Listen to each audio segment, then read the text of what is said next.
Baseball fans, we're here for another episode of the 2025 season review series. It's a solo episode from me today, but always I'm joined by a special guest. And you might notice I'm wearing pinstripes and a Cubs jersey. This one is from the 2023 London series when the Cubs and the Cardinals came over, and that was my first taste of baseball. So we're here to talk about my team today, the Cubs, which I'm really excited for.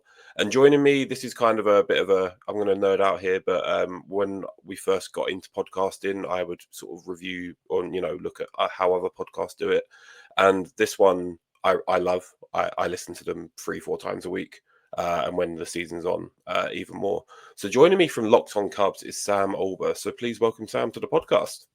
Hey, awesome to be on, Gary. Appreciate it. Thanks for having me. No, thank you so much. As I said, it's a bit of a nerded out moment for me. So a bit starstruck in the podcasting game. So massively appreciate your time. This review, we're gonna keep it quite short and snappy today. It's a solo episode. Sam's given up part of his day, so we're gonna treat that with the respect it deserves. So as always on our season review series, we like to start with a hot take. Normally created by my greyhound Boo, but unfortunately, she's on annual leave at the moment. She's had a long season. It's been, retired racer. She deserves a bit of downtime. So this hot take comes from me, and as always, we use the Nando's spice scale. If you think it's an extra hot take, then it's very spicy, all the way down to just mild. If you think it's not even worth our time. So the hot take, which has come from me, is that Ian Happ needs to be traded for the Cubs to have any element of success in 2026. What do you think for that, Sam? Yeah, I think it's a take that I've definitely had as well. But the reason why I don't share it or it doesn't become a hot take is because he has a no trade clause. Yep. So it just doesn't, it's not possible because I really don't think he would waive it anywhere. I just don't. Yep. I've even heard that. But yeah, I think it's a great take because it just feels like, obviously, with the Cubs and their budget constraints, they're kind of locked in to Happ in left field. And although Happ is a solid baseball player, he's making over $20 million or right around $20 million, and his skill set is very redundant. You know what I mean? Like, he does very similar things that, say, a Suzuki does, that Michael Busch does. And it feels like, especially with Tucker, on his way out, if they don't replace that, they just need a different type of bat in there to complement everybody else. And I'm pretty positive they regret giving Ian Happ that no trade clause because it's complicated things. And I don't think it's that hot of a take. I think it's a good take. Forget the spiciness level of it. I just think it's a good take, and I'm with you. Yeah, for me, it's we talk about players being streaky, especially for the Cubs last year. I mean, PCA had a great first half and second half kind of fell off. Seiya Suzuki had kind of his 2 months of not really wanting to hit the ball and then came alive in the playoffs. Right. For me, Happ's probably the most up and down player for the Cubs on the positional side. He can be amazing for a month and then nothing for a month. And I think the timing of that might have coincided with the trade deadline where the Cubs went in, but they didn't go all in. Kind of getting Michael Soroka and Kittredge. Both were. I was excited by the Soroka move. I didn't know much about the Kittredge move when it happened, but they kind of were margin plays for me. And Willie Castro on the positional side, I think had Happ maybe added 10 home runs by that time, because I think he kind of came alive in August. Maybe we would have gone out and maybe got Suarez at third base for the second half of the season, and maybe that pop would have taken us a little bit further in the playoffs. Who's to know? Yeah, I think, and I mean, it coincides with my take after the season, and that is the fact that everybody's talking about the Cubs adding pitching, and that's awesome. The Cubs need to add a big bat, and if they don't add a big bat to replace Kyle Tucker, no matter what they do on the pitching side, I just don't take them seriously as a World Series contender. I don't see a world where Happ, Pete, Seiya, Ballesteros, the catcher, whoever's catching, Kelly or Amaya, and then the infield. I just don't see a world where that's a good enough offense to win a championship and to score enough runs consistently in October, no matter who's pitching.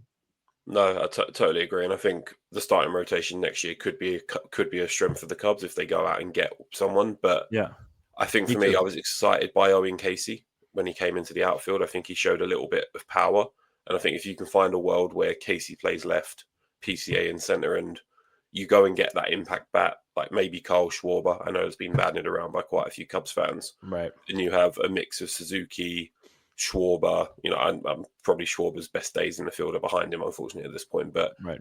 I just want to find a way to get Ballesteros some at bats, and I think that way is going to be at DH. So if we free up Hap, Casey plays every day, and you're looking at Suzuki in right field.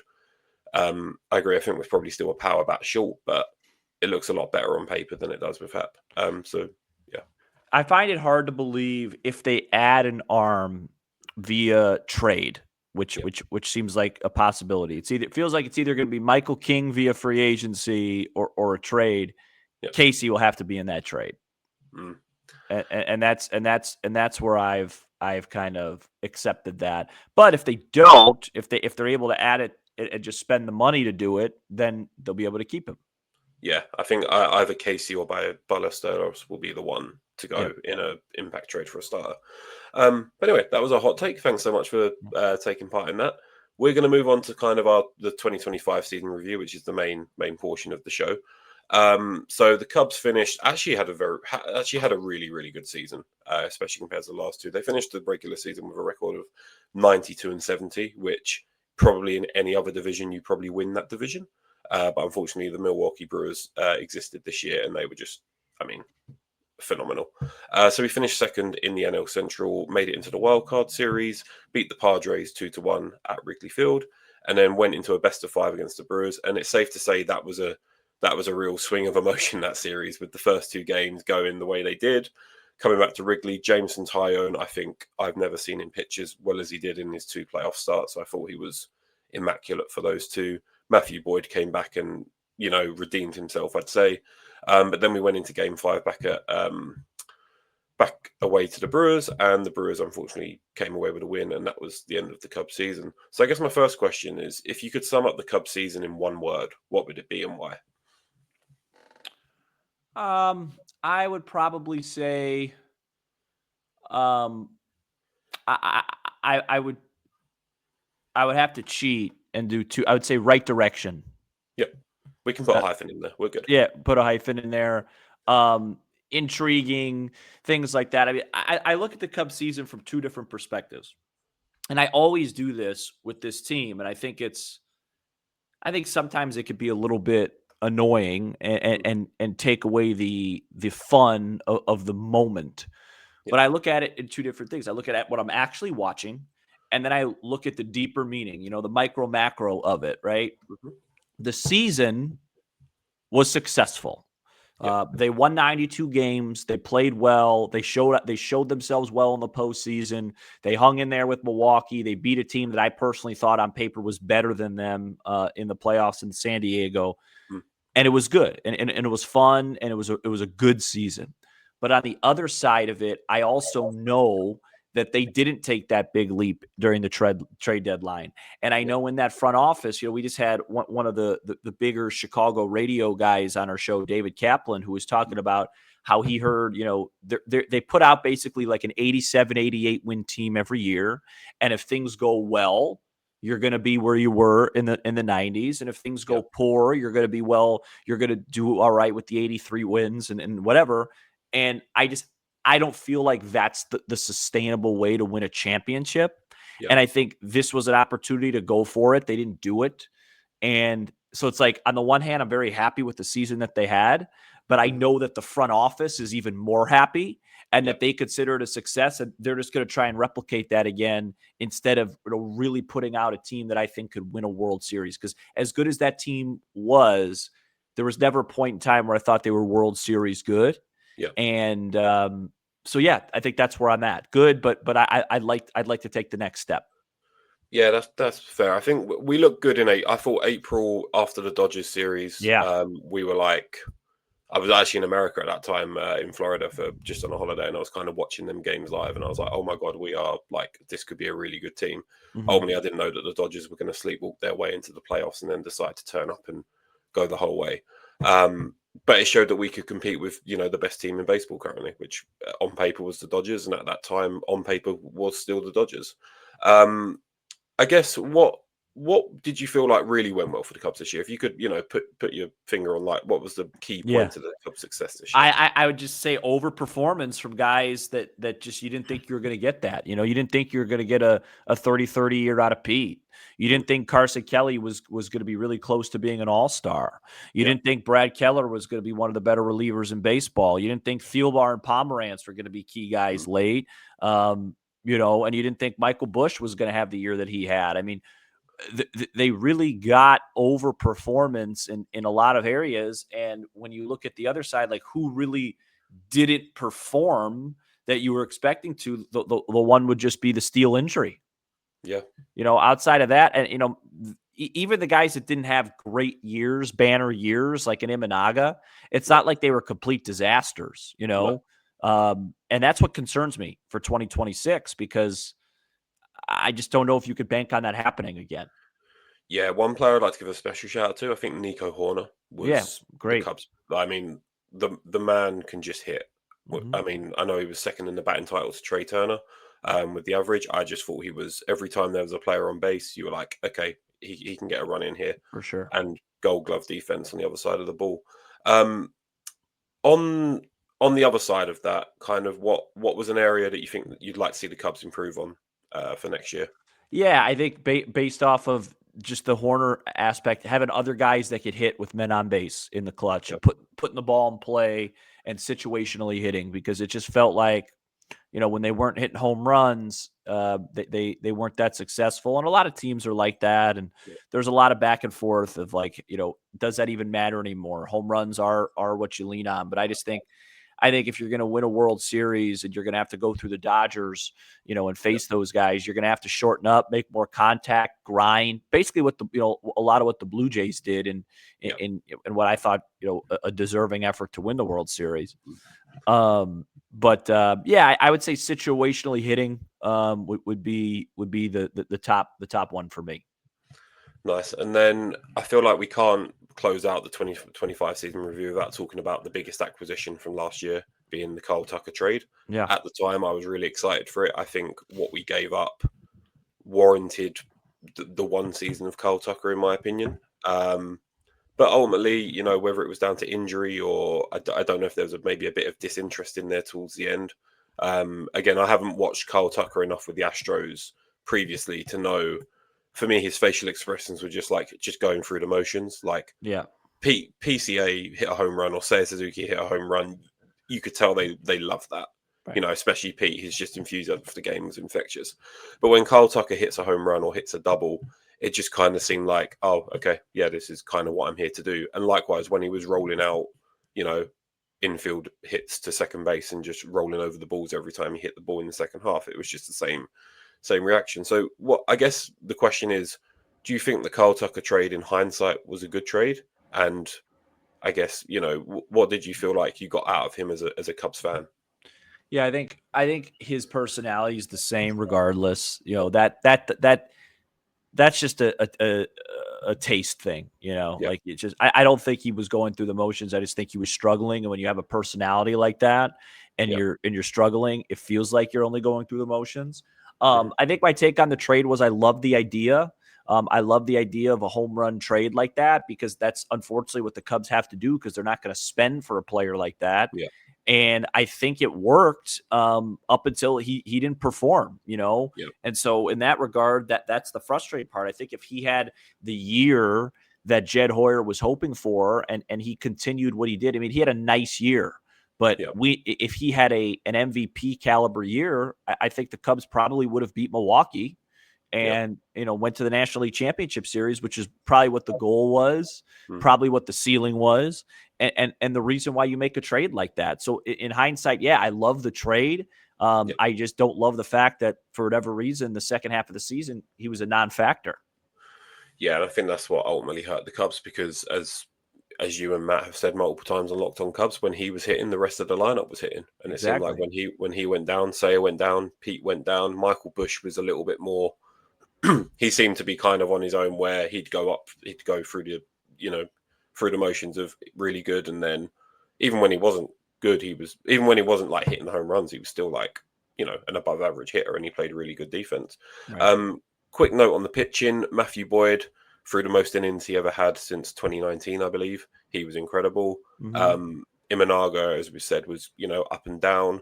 I thought Colin Rea was kind of the underrated signing of the off season, just the way he performed, and he had a little blip in the middle, but he came back really strong. But I've always been a fan of, I don't believe in the closer role to an extent. I believe you have your best pitcher available to face the heart of the order. So if you're going into a game and the 4, 5, and 6 are coming up in the 8th, you go to, Palencia or the Brad Kellers of the world, and someone comes in at the end that you can trust to finish it. What did you think of the pitching this year for the Cubs overall? Yeah, I thought it was good. Boyd was good.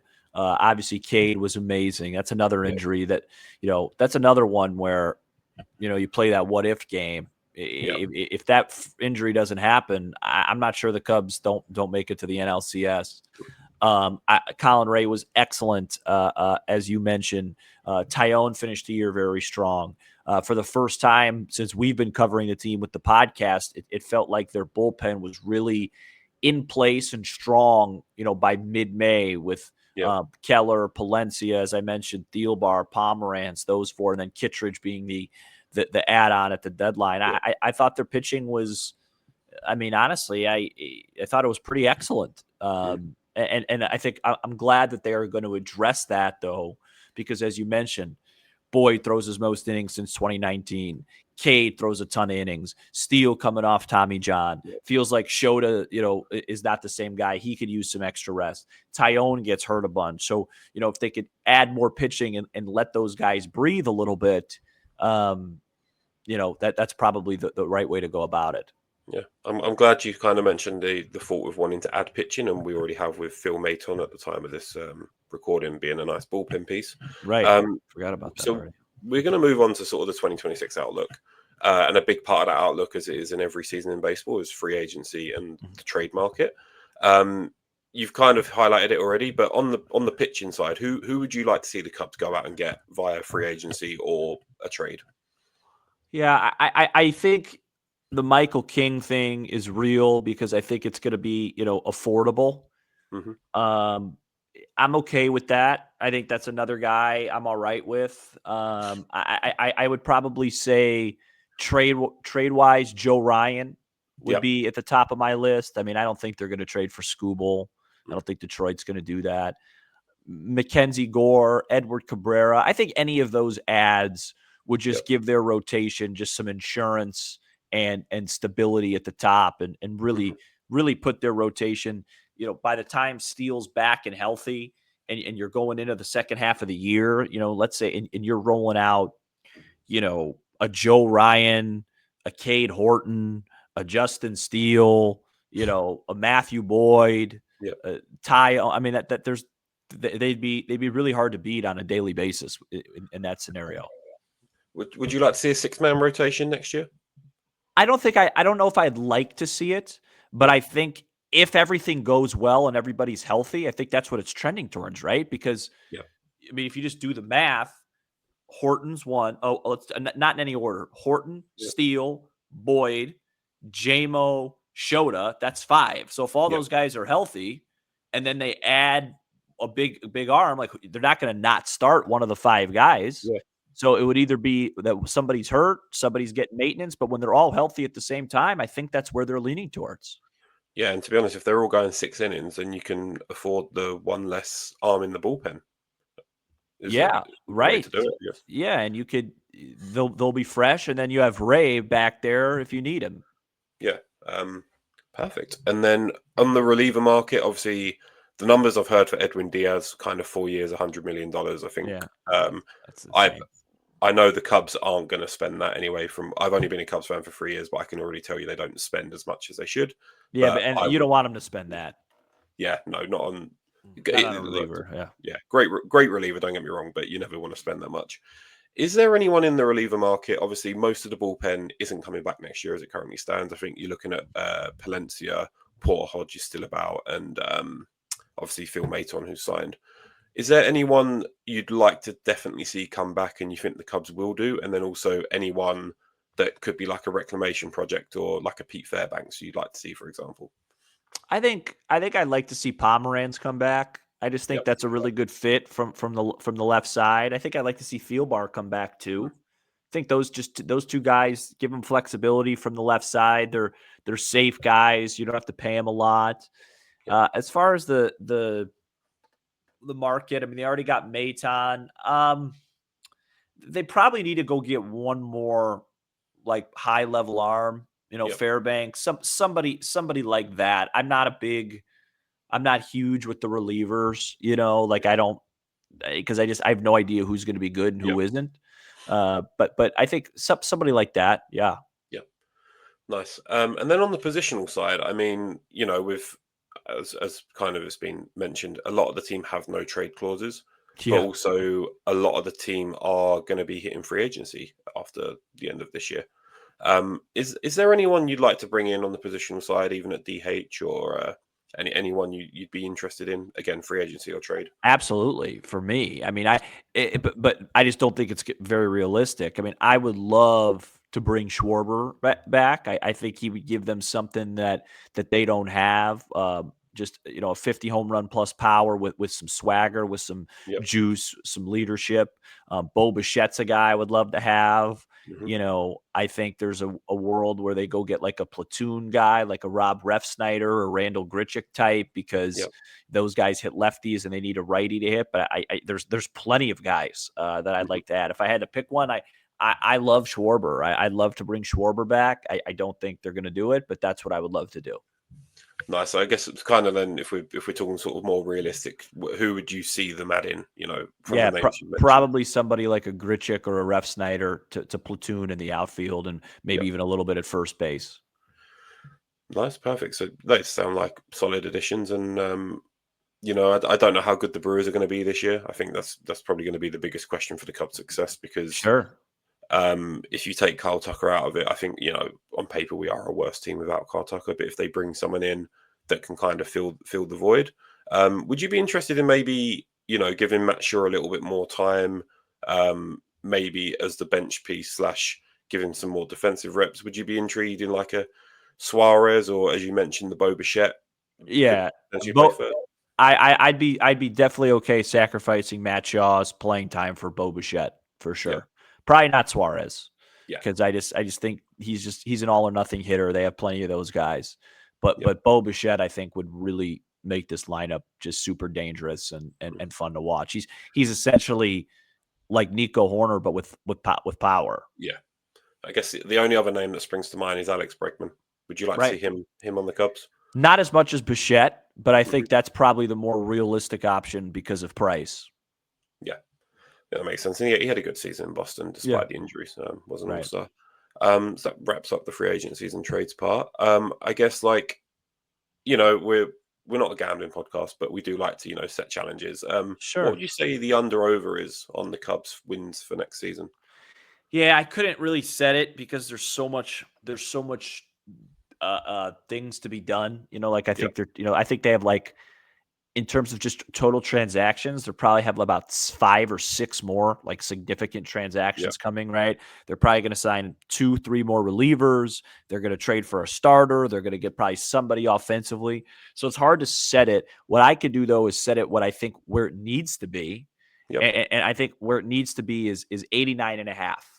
Okay. They need to win 90 games. They have to build a 90 win team. That's if they're going to play this philosophy of, hey, let's just do the best that we can and whatever. Fine, but build 90 win teams. And if you come up short at 90 wins, that's all right. 90 win teams give you an opportunity to have very successful seasons and win the division.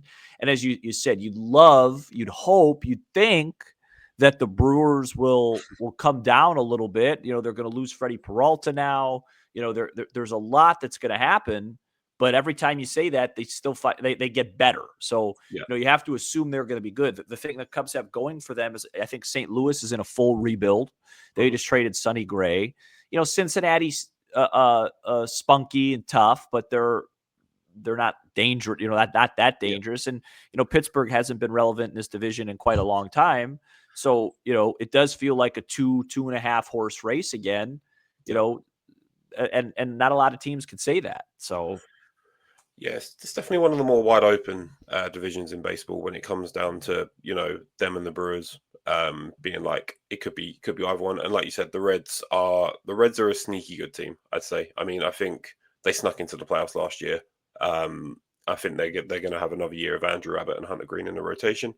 I'm relatively high on the Reds on the pitching side, positional side. They could really pitch.